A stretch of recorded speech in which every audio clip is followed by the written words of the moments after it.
नंतर थेट जाऊयात मुख्यमंत्री देवेंद्र फडणवीस पत्रकारांशी संवाद साधतायत। हे गुंतवणुकीच्या माध्यमातून आतापर्यंत आपल्याला माहिती आहे की शेतीच्या क्षेत्रात दुष्काळ आला तर मदत कर, अतिवृष्टी झाली तर मदत कर, दुबार पेरणी आली तर मदत कर, या मदतीने म्हणजे ही आवश्यकच आहे, पण या मदतीने शेतकऱ्याची तात्कालिक काहीतरी व्यवस्था होते, पण शेतकऱ्यांचं भाग्य बदलू शकत नाही। भाग्य बदलायचं असेल तर शेती क्षेत्र हे गुंतवणुकीचं क्षेत्र झालं पाहिजे आणि म्हणून मोठ्या प्रमाणात ही गुंतवणूक शेतीच्या क्षेत्रामध्ये आपण सुरू केलेली आहे आणि मला विश्वास आहे की यातनं एक मोठं ट्रान्सफॉर्मेशन हे आपल्याला या ठिकाणी पाहायला मिळेल। आणि एवढंच नाही तर ग्रामीण विकासाच्या क्षेत्रातही मोठ्या प्रमाणात आपण काम चालू केलं आहे। आता अलीकडच्या काळामध्ये सर्वात जास्त मागणी जर कुठल्या गोष्टीची असेल तर ती शेत रस्त्यांची मागणी आहे। पांदन रस्ते हे सगळीकडे मागितले जातात आणि म्हणून आपण हा निर्णय केला की या 5 वर्षामध्ये एकही पांदन रस्ता सोडायचा नाही, 100% पांदन रस्ते आपल्याला बनवायचे आहेत। आपण बावनकुळे साहेबांच्या नेतृत्वात एक समिती तयार केलेली आहे, ज्या समितीचा लवकरच अहवाल येईल आणि या समितीच्या अहवालाच्या आधारावर आपल्या 100% पांदन रस्ते आता आपण त्याचं अतिक्रमण मोकळं करणं सुरू केलेलं आहे, त्याचं आयडेंटिफिकेशन केलेलं आहे, त्याचं मार्किंग केलेलं आहे आणि 100% हे पांदन रस्ते चांगल्या क्वालिटीचे पांदन रस्ते हे तयार करण्याचा निर्णय आपण घेतलेला आहे। एवढंच नाही तर आपण हाही निर्णय घेतलेला आहे की 1000 लोकसंख्येचे जे गावं असतील त्या प्रत्येक गावापर्यंत जो प्रमुख रस्ता आहे, जिल्ह्याचा जो प्रमुख रस्ता आहे किंवा जिल्ह्याचं जे मुख्यालय इथनं जाणारा रस्ता आहे, 1000 लोकसंख्येपर्यंतच्या प्रत्येक गावापर्यंत सिमेंट कॉन्क्रीटचा पक्का रस्ता आपण त्या ठिकाणी घेऊन जाणार आहोत आणि याकरता 18,000 कोटी रुपयाची योजना ही आपण सादर केली आहे। ती आपण वर्ल्ड बँक आणि एशियन डेव्हलपमेंट बँक या दोघांकडून आपण मंजूर करतोय।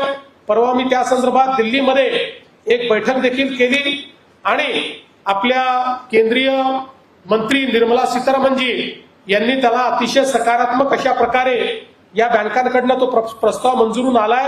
आता भारत सरकार त्याला मान्यता देईल आणि मग त्यानंतर हे काम आपण सुरू करणार आहोत। यासोबत मी माननीय आपल्या देशाचे प्रधानमंत्रीजी आणि आपल्या देशाचे ग्रामविकास मंत्री शिवराज सिंग चौहानजी यांचे आभार मानेल।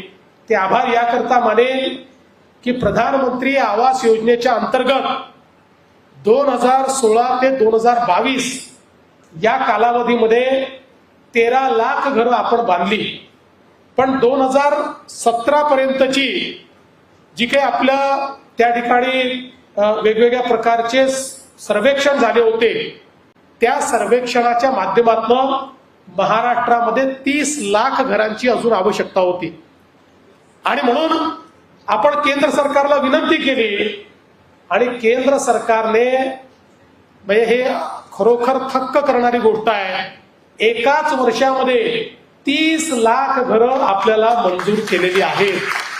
त्यामुळे आता आवास प्लस सॉफ्टवेअर मध्ये ज्यांची नोंदणी झाली होती असे 2018 पर्यंतच्या सगळ्या ज्यांच्या नोंदण्या झाल्या आहेत, आता कोणीही मागे राहणार नाही। तो कुठल्याही समाजाचा असू द्या, SC, ST, OBC, भटके, तो कुठल्याही समाजाचा असू द्या, SC, ST, OBC, भटके, विमुक्त, ओपन, सगळे 100% कव्हरेज हे आता केंद्र सरकारने आपल्याला दिलेलं आहे आणि हे कव्हरेज देत असताना आपण केवळ घर देणार नाही आहोत, आपण 50,000 रुपये आपल्याकडनं दिलेले आहेत राज्य सरकारकडनं आणि या 30 लाख घरांवर आपण सोलर लावणार आहोत, म्हणजे पहिल्या दिवशीपासून त्यांना विजेचं बिल हे 0 येणार आहे, त्यांना विजेचं बिलच भरावं लागणार नाही, अशा प्रकारची व्यवस्था आपण करतो। याच्या व्यतिरिक्त पुन्हा आपण केंद्र सरकारला विनंती केली की 18च्याही यादीत आमचे लोक सुटलेले आहेत, पुन्हा सर्वेक्षण आपल्याला तुम्ही त्या ठिकाणी करण्याची परवानगी द्या। केंद्राने पुन्हा परवानगी दिली आणि आता नवीन सर्वेक्षण आपण केलेलं आहे ज्याचं व्हेरिफिकेशन चाललेलं आहे आणि या सर्वेक्षणात तर यावेळेस केंद्र सरकारने आपल्याला ही मुभा दिली की एखाद्याला अनेक वेळा गावातल्या राजकारणामुळे एखाद्याचं नाव सर्वेक्षणाच्या यादीत येत नाही, त्यामुळे थेट लोक आपलं नाव टाकू शकतात त्यामुळे लाखो लोकांनी डायरेक्ट केंद्र सरकारकडे ऍप्लिकेशन केलेली आहे, त्यांचंही नाव यादीत आलेलं आहे आणि आता या यादीचं रॅशनलायझेशन हे सुरू आहे. म्हणजे बेघर मुक्त महाराष्ट्र अशा प्रकारची जी संकल्पना आपण मांडली होती ती पूर्ण करण्याकडे आपण अत्यंत वेगाने निघालेलो. एकूणच जर आपण बघितलं तर मोठ्या प्रमाणात ही सगळी कामं आपली चाललेली आहेत. यासोबत मला हे देखील सांगताना आनंद वाटतो की एकीकडे आपल्या शेतकऱ्यांना दिवसा 12 तास वीज देण्याकरता आपण मुख्यमंत्री सौर कृषी वाहिनी योजना सुरू केली. अतिशय वेगानं काम चाललेलं आहे. 2026च्या डिसेंबर पर्यंत 90 ते 100% काम पूर्ण करायचं आहे आणि मी तुम्हाला विश्वास देतो की डिसेंबर 2026 नंतर आमच्या शेतकऱ्यांना रात्रीच्या विजेकरता शेतात जावं लागणार नाही. 365 दिवस शेतकऱ्यांना दिवसा वीज मिळेल आणि त्याचसोबत आपण मोठ्या प्रमाणात आता सौर पंप देखील लावतो आहोत. मला सांगितलं पाहिजे की पूर्वी आपण वर्षाला 40 ते 50 हजार फक्त पंप लावायचो इलेक्ट्रिकचे. त्यानंतर बावनकुळे साहेब ज्यावेळेस ऊर्जा मंत्री झाले तेव्हापासून आपण ती संख्या वाढवली आणि वर्षाला 1 लाख पंप लावणं चालू केलं. पण आता गेल्या एका वर्षामध्ये आपण 3 लाख सौर पंप लावलेले आहेत आणि यावर्षी त्याहीपेक्षा जास्त सौर पंप हे आपण लावणार आहोत. आणि म्हणून एकूणच एक मोठं परिवर्तन आपल्या सरकारच्या माध्यमातून या ठिकाणी चाललंय.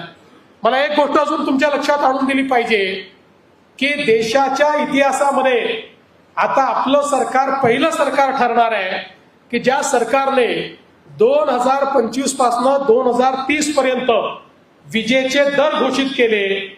आणि पूर्वी आपण जर गेल्या 15 वर्षात बघितलं, 20 वर्षात बघितलं तर दरवर्षी आपले विजेचे दर हे 9% वाढतात दरवर्षी. तुम्हाला ते लक्षात येत नाही कारण MERC ते वाढवते, सरकार वाढवत नाही.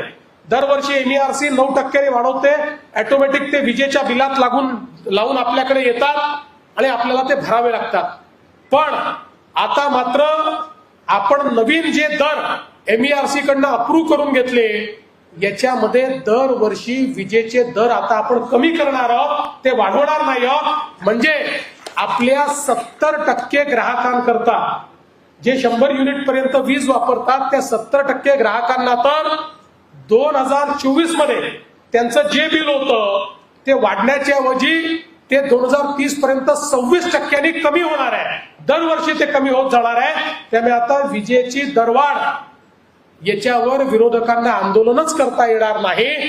5 वर्षाचे रेट घोषित करून टाकलेले आहेत आणि ते दरवर्षी आपण कमी केलेले आहेत. एक प्रकारे मोठं ट्रान्सफॉर्मेशन आपल्या सरकारच्या माध्यमातून या ठिकाणी चाललेलं आहे. आज आपण पाहू शकतो की मोठ्या प्रमाणात समृद्धी महामार्गामुळे एक परिवर्तन झालेलं आपल्याला पाहायला मिळत आहे आणि विदर्भामध्ये आज इंडस्ट्री मोठ्या प्रमाणात येते. आपण पाहतोय नागपूर असेल, चंद्रपूर असेल या भागामध्ये चांगली इंडस्ट्री आली.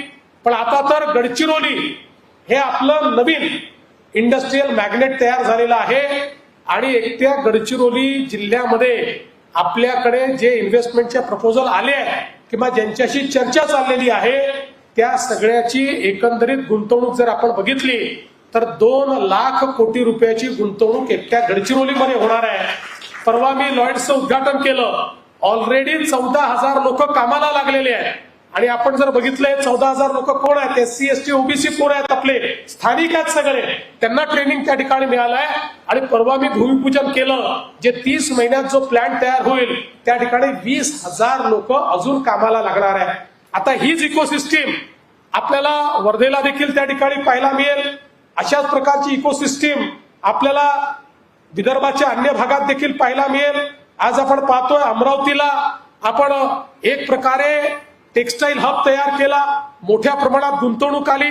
आता PM मित्राचा टेक्सटाईल हब त्या ठिकाणी आल्यानंतर जवळपास 2 लाख लोकांच्या रोजगाराची निर्मिती हा एकटा अमरावती जिल्ह्यामध्ये त्या ठिकाणी होईल आणि लगतच्या यवतमाळ वगैरेच्या सगळ्या भागामध्ये होताना आपल्याला पाहायला मिळेल. त्यामुळे आपण जर विचार केला तर एकूणच महाराष्ट्रातला जो आपला विदर्भाचा भाग आहे या भागामध्ये मोठ्या प्रमाणात आपण आता हळूहळू गुंतवणूक आणतोय.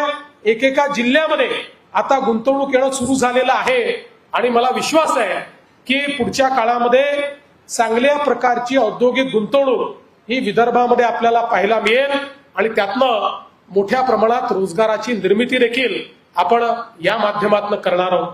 आणि म्हणून मला हे सगळं सांगत असताना आपल्याला एक गोष्ट अजून लक्षात आणून द्यायची आहे की एकीकडे आपण मोठ्या प्रमाणात विकास करतो, शहरांचा विकास करतो. आज आपण पाहू शकतो की 14 ते 19च्या दरम्यान आपल्या प्रत्येक शहराचा चेहरा आपण बदललाय.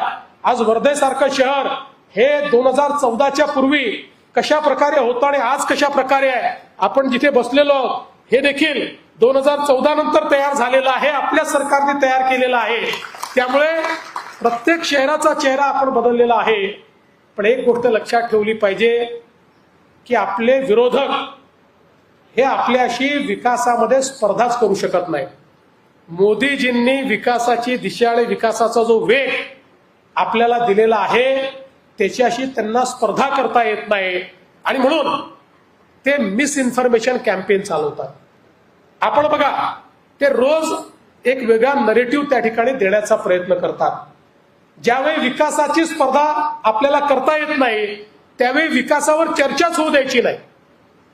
विकासावर चर्चा झाली तर लोक त्यांना प्रश्न विचारतात, वर्षानुवर्ष तुम्ही या ठिकाणी सत्तेमध्ये होतात, मध्ये देखील 2.5 वर्षाचं तुमचं सरकार होतं, तुम्ही नेमकं काय केलं दाखवा. दाखवण्यालायक एकही गोष्ट त्यांच्याकडे नाही आणि म्हणून ते विकासावर चर्चा करत नाही. ते रोज नवनवीन नरेटिव्ह तयार करण्याचा प्रयत्न करतात. मग कधी नरेटिव्ह काय तयार होतो तर या ठिकाणी विशेष जनसुरक्षा कायदा, हा कायदा आंदोलन चिरडून टाकण्याकरता तयार केलेला आहे, लोकशाहीच्या विरोधी तयार केलेला कायदा आहे, अशा प्रकारचा नरेटिव्ह पेरण्याचा प्रयत्न होतो. खरं म्हणजे पहिल्यांदा तर मला हे सांगितलं पाहिजे की हा जो कायदा आपण केला या कायद्याकरता आम्ही स्वतः निर्णय घेतला की याच्यावर जाणीवपूर्वक लोकांमध्ये कन्फ्युजन तयार केलं जाईल आणि म्हणून आपल्याला काही घाई नाही. आपण संयुक्त चिकित्सा समिती तयार केली, बावनकुळे साहेबांना अध्यक्ष केलं आणि विरोधी पक्षाचे सगळे प्रमुख नेते हे या संयुक्त चिकित्सा समितीमध्ये होते. त्या चिकित्सा समितीमध्ये त्याचं क्लॉज बाय क्लॉज वाचन झालं, प्रत्येक क्लॉजचं वाचन झालं, त्याच्यावर चर्चा झाली. त्यांनी काही 3-4 ऑब्जेक्शन घेतले, ते आपण मान्य केले, ते बदलही केले.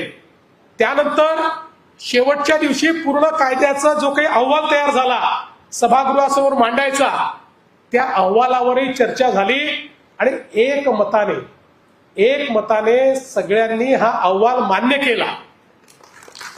आणि त्यानंतर मग बावनकुळे साहेबांनी तो अहवाल मांडला आणि मग आम्ही त्याचं बिल त्या अहवालाचं मंजूर केलं. मात्र नंतर वरून इंजेक्शन मिळालं आणि ते इंजेक्शन मिळाल्याबरोबर काही पोपट हे बोलायला लागले कायद्याच्या विरोधात. पण त्यांची आफत अशी आहे, सहनही होत नाही, सांगता येत नाही. कारण मंजुरी त्यांनीच दिली आहे, क्लॉज टू क्लॉज वाचलेला, आणि त्यांना मनातनं माहिती आहे, त्यांनी चूक काही केली नाही. त्यांना हे मनातनं माहिती आहे की या कायद्यामध्ये काहीही लोकविरोधी, लोकशाही विरोधी नाही आहे. खरं म्हणजे हा कायदा का आपण आणला? हा कायदा आणण्याचं एकच कारण आहे की आज आपल्या सगळ्या माओवाद अफेक्टेड किंवा नक्षलवाद अफेक्टेड जो एरिया आहे याच्यामध्ये बंदुका घेऊन लढणारे आता जवळपास संपुष्टात येत आहेत. बोटावर मोजण्या इतके लोक या ठिकाणी राहिलेले आहेत. गेल्या 10 वर्षात एकतर आपण सफाया केलाय, नाहीतर त्यांनी आत्मसमर्पण केलाय. आणि म्हणून मग हे जे अराजकतावादी शक्ती आहे, ज्यांना भारताचं संविधान मंजूर नाही, ज्यांचं म्हणणं आहे की माओच्या विचाराने भारत चालला पाहिजे, त्यांना भारताचं डॉक्टर बाबासाहेब आंबेडकरांचं संविधान हे माओच्या विचाराचं नाही आहे आणि म्हणून आम्हाला ते मान्य नाही असं सांगणारे हे जे सगळे लोक आहेत, या सगळ्या लोकांनी त्या ठिकाणी एक नवीन स्ट्रॅटेजी तयार केली आणि त्यात त्यांनी ठरवलं की आता जंगलात लढणं कठीण आहे, बंदूक घेऊन लढणं कठीण आहे, आता युनिव्हर्सिटीमध्ये, शहरांमध्ये, मोहल्ल्यांमध्ये, संस्थांमध्ये ही अराजकतावादी विचारसरणी पेरायची आणि मग त्याचं एक पूर्ण त्यांनी कॉन्स्टिट्यूशन तयार केलं, स्वतःचं संविधान तयार केलं, स्वतःच्या प्रोसेसेस तयार केल्या.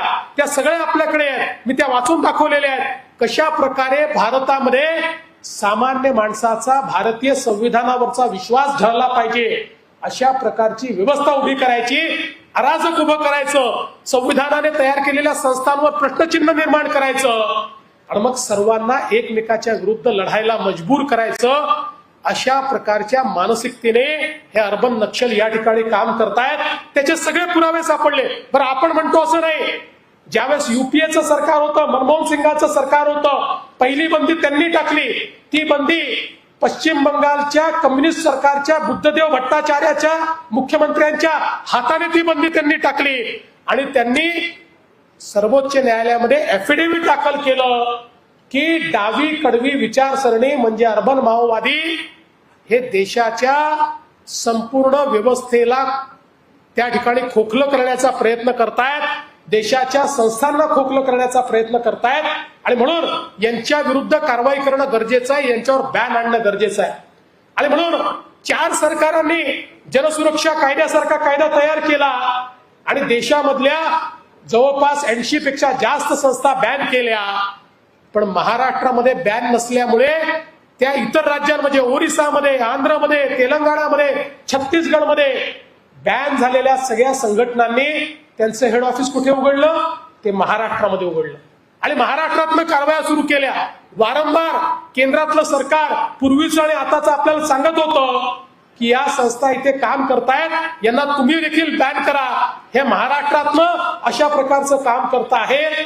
पण आपल्याकडे कायदाच नव्हता, त्यामुळे आपण त्यांना बॅन करू शकत नव्हतो आणि म्हणून अर्बन माओवाद्याचं सेंटर हे महाराष्ट्र झाला आणि म्हणून आपण हा कायदा तयार केला. या कायद्यामध्ये सगळ्यात महत्वाचं काय? आंदोलन करता येतं, त्याच्यावर कुठला बॅन नाही. सरकार विरुद्ध बोलता येतं, त्याच्यावर कुठला बॅन नाही. सरकार विरुद्ध पाहिजे तेवढं लिहिता येतं, त्याच्यावर कुठला बॅन नाहीये. उलट या कायद्यामध्ये व्यक्तीला अरेस्टच करता येत नाही. हा कायदा असा आहे, हा कायदा संस्थेवर बंदी घालण्याचा कायदा आहे आणि देशातला पहिला कायदा असा आहे. नॉर्मली एखाद्यावर तुम्ही आधी कारवाई करता, मग त्याला कोर्टापुढे उभं करता. पण या कायद्यामध्ये एखादी संस्था ज्यावेळी अशा प्रकारच्या कडव्या डाव्या किंवा ज्याला लेफ्ट विंग एक्स्ट्रीमिझम म्हणतात, त्या लेफ्ट विंग एक्स्ट्रीमिझमच्या अर्बन केडरचं काम करताना जेव्हा एखादी संस्था दिसेल, त्या संस्थेच्या विरुद्ध पुरावे गोळा करून एका मंडळापुढे जावं लागेल. हे मंडळ कुठलं आहे? तर त्याच्यामध्ये हायकोर्ट जज आहे, त्याच्यामध्ये डिस्ट्रिक्ट कोर्ट जज आहे, त्याच्यामध्ये पीपी आहे. त्यांच्या समोर हे पुरावे ठेवावे लागतील आणि त्यांनी सांगितलं पुरावे योग्य आहेत तर नोटिफिकेशन निघेल. नोटिफिकेशन निघालं तर संस्था बॅन होईल. बॅन झालेल्या संस्थेचं जो काम करेल त्याला अरेस्ट करता येईल, त्याच्यावर कारवाई करता येईल. म्हणजे थेट कोणाला अरेस्टच याच्यामध्ये करता येणार नाही. आणि पहिला कायदा असा आहे की अरेस्ट व्हायच्या आधी किंवा बॅन लावायच्या आधी हायकोर्ट जजची मान्यता घेतल्यावरच बॅन लावता येतो आणि त्यांनी मान्यता दिल्यावर परत 30 दिवस त्या संस्थेला हायकोर्टात दाद मागण्याचा अधिकार आहे. अशा प्रकारचा तर कायदा दुसरा कुठला नाहीच की ज्या कायद्यामध्ये तुम्हाला आधीच कोर्टाची परवानगी घेऊनच तुम्हाला त्या ठिकाणी अरेस्ट करता येतं. आणि म्हणून अशा प्रकारचा हा जो कायदा आपण तयार केलेला आहे, या कायद्याच्या माध्यमातनं भारतरत्न डॉक्टर बाबासाहेब आंबेडकरांनी जे संविधान तयार केलं, त्या संविधानाला नाकारून जे अराजक तयार करण्याचा प्रयत्न करतायत अशांना या ठिकाणी जेरबंद करण्याकरता आणि त्यांच्या कारवाया बंद करण्याकरता हा कायदा आपण केला आहे. जे लोक या कायद्याला विरोध करतायत ते तेच लोक आहेत ज्यांचा भारताच्या संविधानाला विरोध आहे, ज्यांचा भारतरत्न डॉक्टर बाबासाहेब आंबेडकरांनी तयार केलेल्या व्यवस्थेला विरोध आहे. आणि म्हणून मी तर सांगितलं, अरे ओपन डिबेटला आम्ही याच्यावर तयार आहोत, पण ओपन डिबेट करत नाहीत, त्यांची हिंमत नाही. त्यांना हे माहिती आहे की आपण इलॉजिकल बोलतोय, जे कायद्यात नाही ते बोलतोय. माझा दावा आहे या कायद्यावर जे लोक बोलतायत त्यातल्या 99% लोकांनी कायदाच वाचलेला नाही, त्यांना माहितीच नाही या कायद्यामध्ये काय आहे. पण तरी देखील एक नरेटिव्ह तयार करण्याचा प्रयत्न केलेला आहे आणि म्हणून आपल्याला त्याचंही उत्तर द्यावं लागेल की काही झालं तरी भारतरत्न डॉक्टर बाबासाहेब आंबेडकरांचं जे संविधान आहे, या संविधानाच्या विरोधी ताकदींना या ठिकाणी समाप्त केल्याशिवाय आम्ही राहणार नाही, त्यांचे इरादे समाप्त केल्याशिवाय आम्ही राहणार नाही. आता निवडणुका जशा जवळ येतील, नवीन नवीन नरेटिव्ह सुरू होतील. लोकसभेत संविधानाचं नरेटिव्ह आणलं, आपण ते पूर्णपणे नेस्तनाबूत केलं. त्यामुळे विधानसभेच्या निवडणुकीत यांच्याजवळ नरेटिव्हच राहिलं नाही. आता विकासावर चर्चा नको म्हणून कधी भाषेचं नरेटिव्ह येईल, कधी जातीचं नरेटिव्ह येईल, कधी अजून वेगळं नरेटिव्ह येईल. आता पुढच्या काळामध्ये 2-3 महिने हे लक्षात ठेवा की ज्या गोष्टी सामान्य माणसाच्या विकासाशी संबंधित नाहीत, अशा अनेक गोष्टींचा नरेटिव्ह येईल. आता भाषेच्या संदर्भात देखील आपल्या सरकारने मराठी भाषा अनिवार्य केली, अनिवार्य. आणि आपण सांगितलं की तिसरी भाषा ही हिंदी किंवा कुठलीही भारतीय भाषा तुम्हाला या ठिकाणी शिकता येईल. पण नरेटिव्ह कसा तयार केला जातोय, जणू काही ही लढाई मराठी वर्सेस हिंदी आहे. ही मराठी वर्सेस हिंदी लढाई नाही आहे, मराठी अनिवार्यच आहे. तिसरी भाषा कुठली, मराठी सोबत कुठली, एवढाच विवाद आहे. त्यात आपण सांगितलं कुठलीही भारतीय भाषा या ठिकाणी चालेल. आणि म्हणून हा एक प्रकारे जो समाजाला विभाजित करण्याचा प्रयत्न चाललाय, भाषेवरनं मराठी आणि हिंदी, मराठी आणि इतर भाषा, अरे महाराष्ट्रामध्ये मराठी अनिवार्य राहील, मराठीचा आम्हाला स्वाभिमान आहे, मराठी करता त्याला अभिजात भाषेचा दर्जा देणारे आमचे आदरणीय प्रधानमंत्री महोदय आहेत. पहिलं मराठी विद्यापीठ अमरावतीमध्ये तयार करणारं आमचं सरकार या ठिकाणी आहे. इतक्या वर्षात तुम्ही ते करू शकला नाही, पण तरी देखील जाणीवपूर्वक या ठिकाणी विवाद निर्माण करायचे. पहिल्यांदा स्वतःच कमिटी तयार करायची, कमिटीचा अहवाल घ्यायचा, 1ली ते 12वी मराठी सोबत हिंदी आणि इंग्रजी अनिवार्य असा अहवाल स्वतः कॅबिनेटला स्वीकारायचा आणि मग त्यानंतर पलटी मारायची. हा जो काही या ठिकाणी काम चाललेला आहे, मी तुम्हाला सांगतो याचा काही परिणाम नाही आहे. ये पब्लिक है, ये सब जानती है, लोक सगळं समजतात.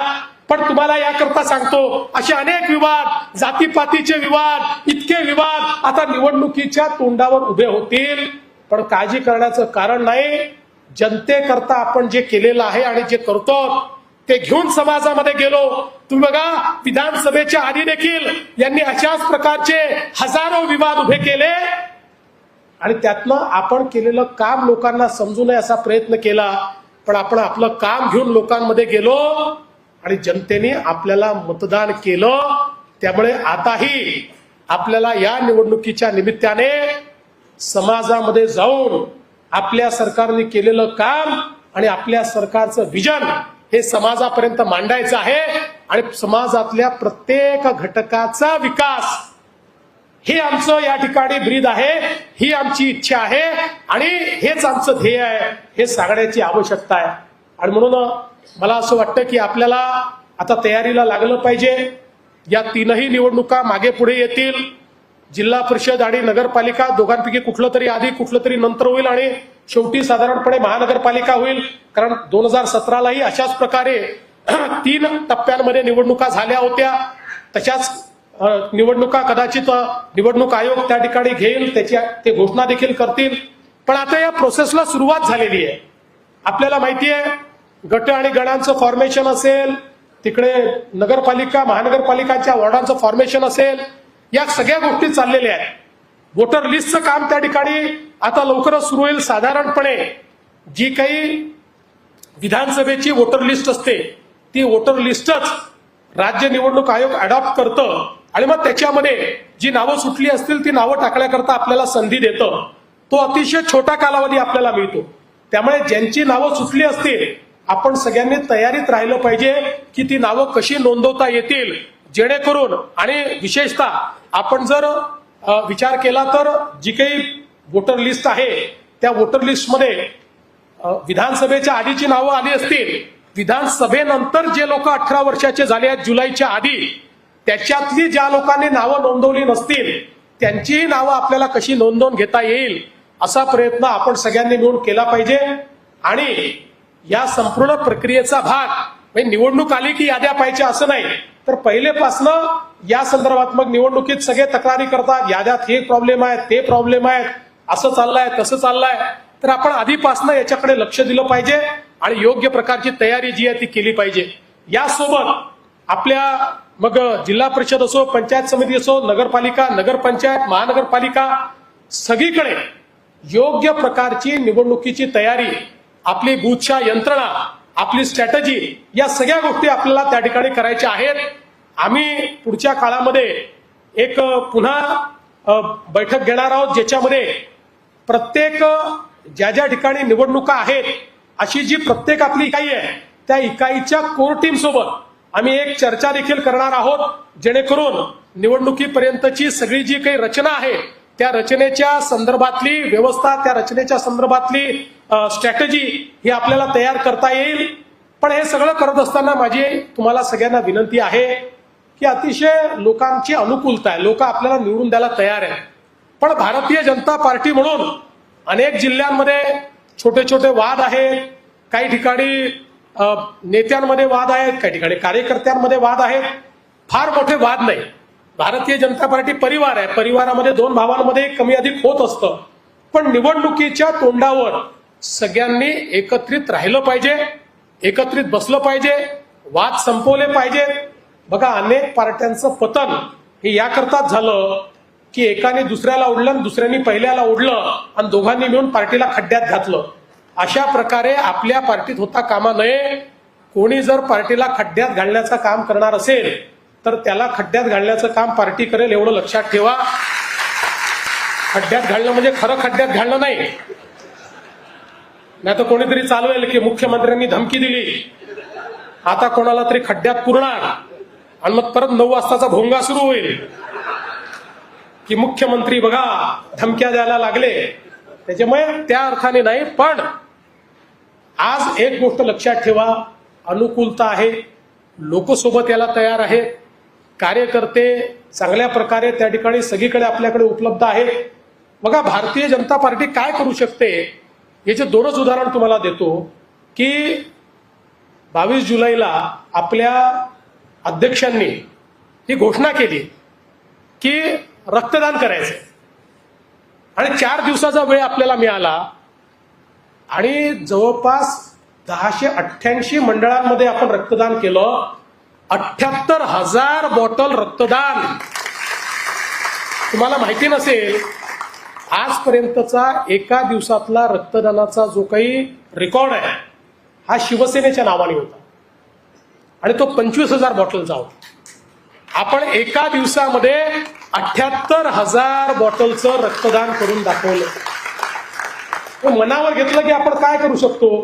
आता आपल्या रवींद्र चव्हाण साहेबांनी आपल्याला सगळ्यांना विनंती केली की मन की बातचा कार्यक्रम हा बूथवर झाला पाहिजे, सगळ्यांनी त्या कार्यक्रमात सहभागिता दिली पाहिजे. गेल्या महिन्यापर्यंत 21,000 ठिकाणी आपला कार्यक्रम व्हायचा. याही महिन्यात मागच्या जो काही आपला मन की बात कार्यक्रम होता तो 21,000 ठिकाणी आपला कार्यक्रम झाला. पण आपण सगळ्यांनी मिळून ठरवलं की हा कार्यक्रम जास्तीत जास्त ठिकाणी करायचा. कालचा मन की बात कार्यक्रम 59,000 केंद्रांवर झाला. 59,000. 21,000वरनं म्हणजे भारतीय जनता पक्षाची क्षमता बघा. हा एक म्हणजे असं हे स्ट्रक्चर तयार झालेलं आहे, असीम क्षमतेचं आहे. पण ही क्षमता जागृत करावी लागते. जसं बजरंगबलीची शक्ती ही बजरंगबलीला माहितीच नव्हती. जेव्हा शक्ती जागृत केली तर एका उडीमध्ये लंकेत बजरंगबली पोचले. तशी आपली पार्टी बजरंगबली सारखी आहे. ती एखादा कार्यक्रम झाला की पुन्हा शांत होऊन जाते. मग त्यांना आठवण करून द्यावी लागते की तुम्हाला बजरंगबलीची ताकद आहे, तुम्हाला या ठिकाणी हनुमान उडी मारता येते. आठवण केली की हनुमान उडी तुम्ही मारताच. आणि म्हणून आता एक नवीन आपल्या समोरचं आव्हान हे या संपूर्ण आपल्या स्थानिक स्वराज्य संस्थांचं आहे. आपल्याला माहिती आहे आपल्या जवळपास 11 जिल्हे आहेत. या ठिकाणी 4 महानगरपालिका आहे, 82 नगर परिषदा आहेत, 38 नगरपंचायती आहेत, 11 जिल्हा परिषद आहेत, 119 पंचायत समित्या आहेत आणि मोठ्या प्रमाणात हे निवडणूक या ठिकाणी होणार आहे.